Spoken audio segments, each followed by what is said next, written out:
আসসালামু আলাইকুম কাকা। ওয়ালাইকুম সালাম। আমি তো মিরপুর 1 থেকে আসলাম এখানে। আমি শুনছি এটা বিলে সব থেকে পাইকারি আর সবচেয়ে কম দামে মাছ বিক্রি করে এবং বিক্রেতারা এখান থেকে কিনে নিয়ে যায়। তো আপনি কি বলবেন এ নিয়ে, মানে কখন আসতে হবে? এখানে আপনি সকালে ভোরে আসতেই হবে। ভোরে? হ্যাঁ, ভোরে আসতে হবে। কয়টার দিকে শেষ হয়ে যায়? এই মনে করেন 10টার দিকে। 10টার দিকে? মানে এখানে মাছ কিনলে ভোরবেলা আসতে হ্যাঁ। হবে। আর এই জায়গাটা বাজারটার নাম কি? এটা হলো আপনি দীপনগর। দীপনগর? দীপনগর। পাইকারি মাছ আড়ত বললেই হবে? হ্যাঁ হ্যাঁ হ্যাঁ। গাবতলী দীপনগর। হ্যাঁ। আচ্ছা, ধন্যবাদ কাকা। আসসালামু আলাইকুম। ওয়ালাইকুম সালাম।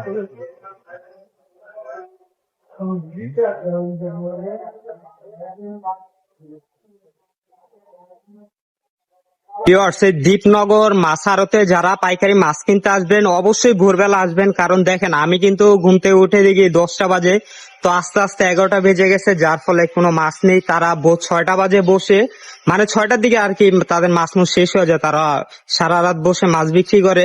আপনারা আসলে 6টার থেকে 8টার ভিতরে আসবেন, তাহলে মনে করেন পাইকারি এখান থেকে মাছ কিনে নিয়ে যেতে পারবেন।